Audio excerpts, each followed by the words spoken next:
Today's video, we're going to be diving into late severe weather coverage.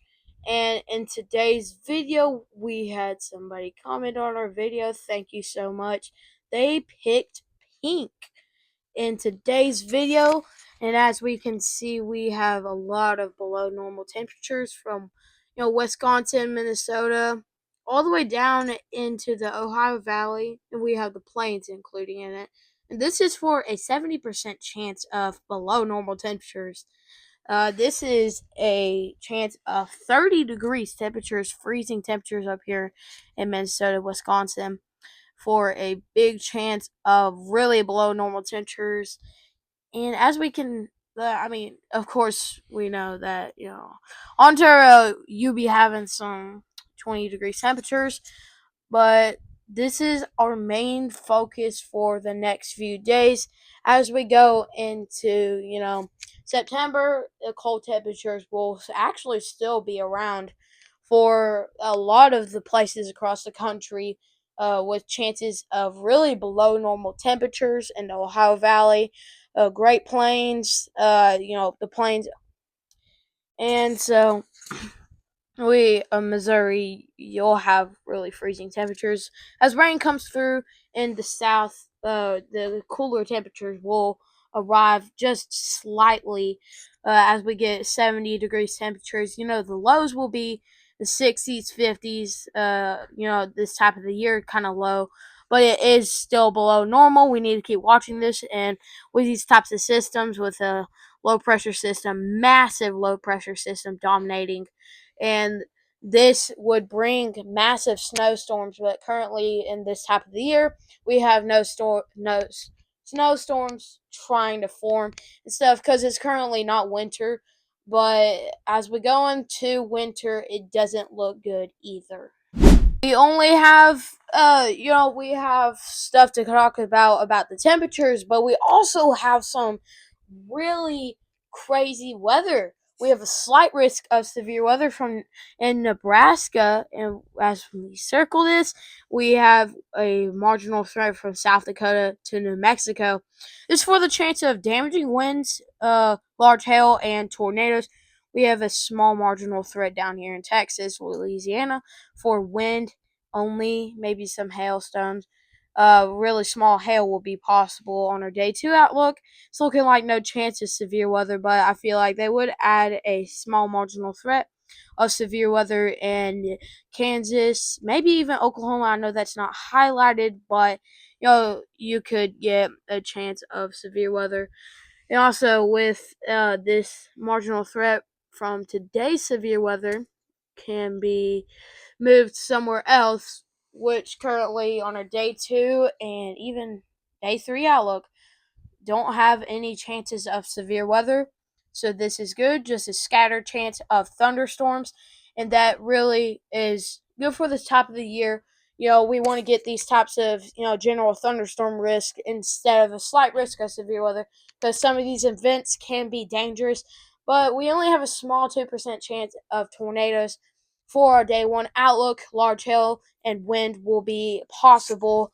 Tornadoes, we need to keep an eye on this to be focused.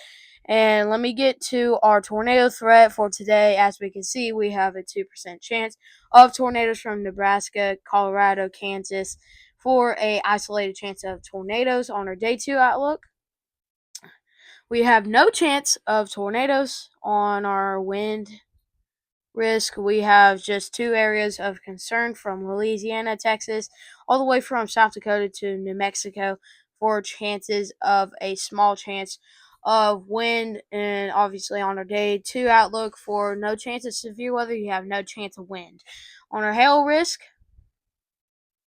there is a chance for more organized threat of hail, as we have a 15% chance of seeing uh, a big size hail, as maybe even some ping pong size hail in these areas in Nebraska and from Colorado and New Mexico. The Texas Panhandle is in this, but I'm not really going to include that. But you still have a chance of it in South Dakota. Will be a problem for hail and tornadoes. And on our day 2 outlook, no chance of wind, hail, or tornadoes because of we only have a general risk of severe thunderstorms, which no severe thunderstorms, you might hear some thunder and lightning, but it's nothing really severe to talk about.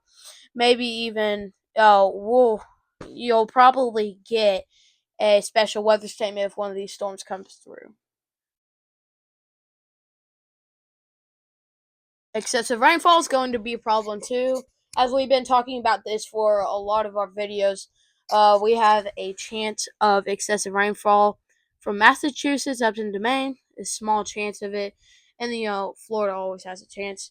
We have a massive area, Florida into Georgia, and Miami is in this, Jacksonville, Florida. Not Atlanta. That's good.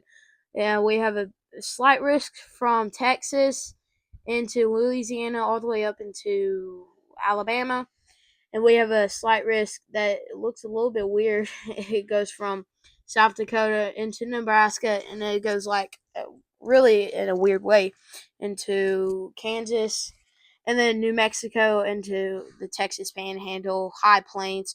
We'll have a chance of flooding, which will be a problem with 1 to 3 inches is possible. Day 2 outlook, still the same scenario. I don't know if Atlanta's getting in on this, but Miami all the way up into Jacksonville, Florida. No, Atlanta's not getting in this. This is good.